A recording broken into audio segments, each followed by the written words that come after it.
It started like nothing, like one of those nights you don't even expect to remember, the kind where your biggest goal is just getting home without any drama, without being noticed, without becoming a story. And then the lights hit my rearview mirror, red and blue, slicing through the drizzle, and I remember thinking, yeah, that figures, because somehow it always starts that way, doesn't it? Quiet road, old car, me alone, and someone behind me already deciding who I am before I've even rolled the window down. I wasn't speeding, I wasn't swerving, I wasn't doing anything except existing in a body that has taught me over the years that quiet doesn't always mean safe. You know what I mean? I pulled over, smooth engine, off hands on the wheel, like I'd been taught by life more than any driving instructor, rain misting into the car. And I watched him walk up in the side mirror, young, confident, that particular walk that says he'd been waiting all night for someone to give him a reason. Or maybe he didn't even need one. On the outside, I looked exactly like what he wanted me to be in his head. A tired black woman in an old sedan, faded paint. Nothing flashy. Cardigan hair pulled back, no makeup, no sharp edges. Just someone easy. And that was the irony, because the whole reason I looked like that, the car, the clothes, all of it was intentional camouflage, because the real version of my life doesn't come with uniforms or sirens or public recognition. It comes with locked rooms, encrypted systems, and the understanding that if something goes wrong, people you've never met pay the price.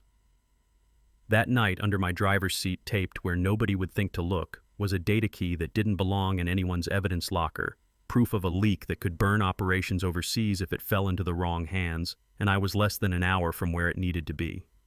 Until Officer Kyle Renshaw decided he needed to feel powerful. He didn't say hello, didn't ask if I knew why I was stopped, just leaned in with a flashlight like a weapon and barked license and registration, and I kept my voice calm because calm has saved my life more than once. "Good evening, officer. Is there a problem?" I believe I was under the speed limit, and he snapped back like I'd insulted him, shining the light straight into my eyes. "Did I ask about your speed?" And that's when I knew this wasn't about traffic. It never is. It's about control, about someone needing you to feel small so they can feel big.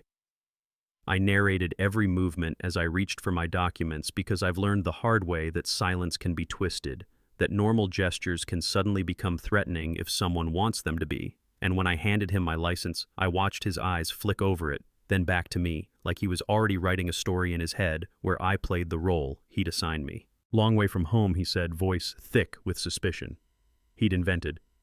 "What are you doing out here this late?" And I answered like the version of myself he could understand.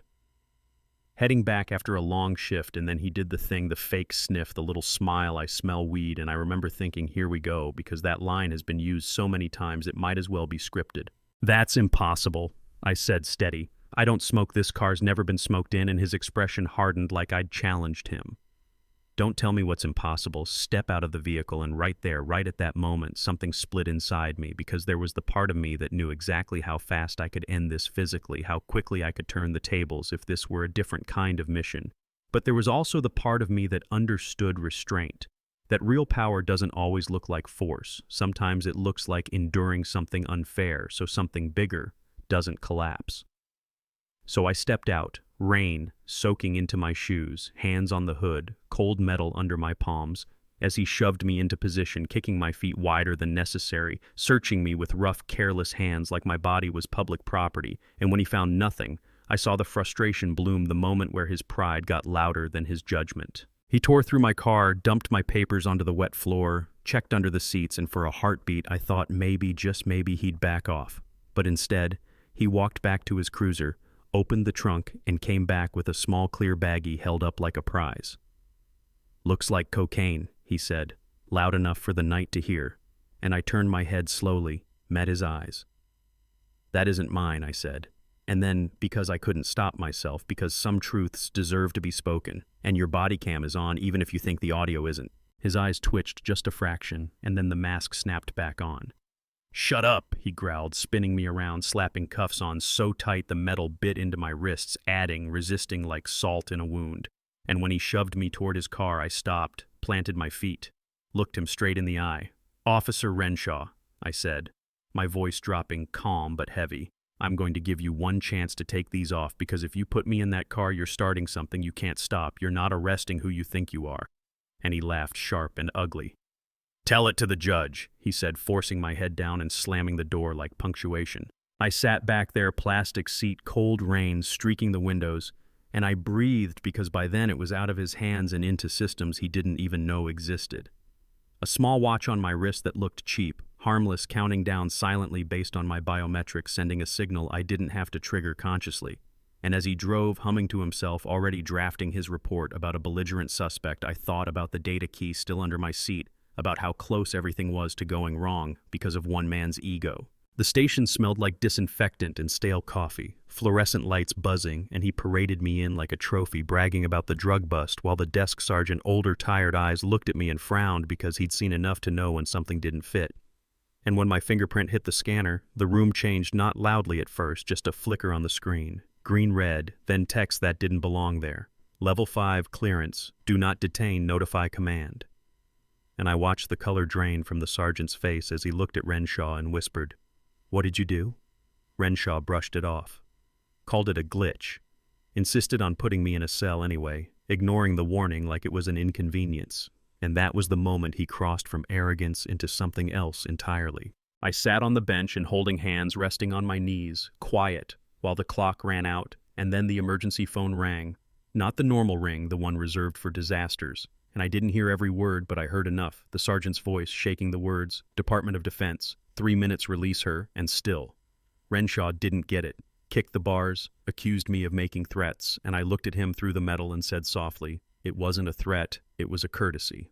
Then everything happened at once, lights flickering, computers rebooting, every phone ringing like the building was screaming, the fax machine spitting out papers stamped with seals he'd only seen in movies, satellite images of the precinct taken minutes ago, a full dossier of his life printed out like a receipt, and the sound outside, that deep rhythmic thump that rattles your bones, a helicopter hovering low, matte black ropes dropping, and when the doors were breached, it wasn't chaos. It was precision. Men moving like they'd practiced this 1,000 times, rifles up, voices calm and absolute, hands where we can see them, and every officer complied. Every officer except Renshaw, who froze until red laser dots settled on his chest, and he dropped to his knees, finally understanding that the badge he'd been leaning on didn't mean anything here. The team leader walked straight to my cell, snapped the lock like it was nothing, stood at attention when he spoke to me, asked if I was injured, and when they unlocked my cuffs, the relief was sharp and grounding. But I didn't leave right away because this wasn't just about me walking out. It was about accountability, about naming what had happened out loud. I stepped into the squad room, pointed out the planted evidence, ordered the dash cam footage preserved, and watched Renshaw crumble, watched him stammer about just doing his job, and I told him quietly that using power to fabricate a crime doesn't just hurt the person in front of you, it poisons everything it touches. Federal suits arrived, papers dropped, jurisdiction claimed, and when they zip-tied him and dragged him past the helicopter, past the life he thought was untouchable, I felt something complicated, not joy, not pity, just a heavy sense of inevitability, like gravity, finally doing its job. The real reckoning came later when the footage went public, clean, clear, undeniable, his tone, his actions. The moment he planted the baggie, and the internet did what it does, argued, dissected, took sides. Some people saying he deserved worse, others saying it was too much for one mistake. And that question lingered because it's never really about one night, is it? It's about all the nights that never make it to camera. The charges stuck, not just local, not just disciplinary, because what he interfered with had consequences beyond him. And in a quiet hearing months later without cameras or speeches, a judge laid it out, simply authority used as a weapon. Evidence fabricated, lives endangered, and the sentence reflected that. A year passed, policies changed, audits became routine complaints, dropped young officers learned that professionalism isn't optional, that someone is always watching. And me, I went back to my quiet life, still flinching sometimes when I see lights behind me because that kind of fear doesn't evaporate overnight. But one afternoon, sitting at a red light, a cruiser pulled up beside me. The officer glanced over, nodded politely, and looked away.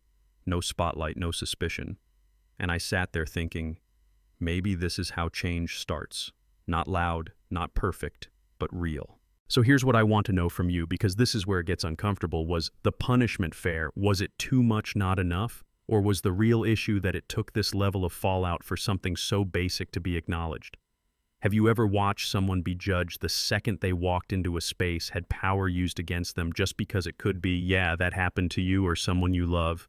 Tell me what you think. Tell me what you've seen. Because pretending these stories are rare is how they keep happening. And if you've been quiet about your own, maybe this is the moment you don't have to be.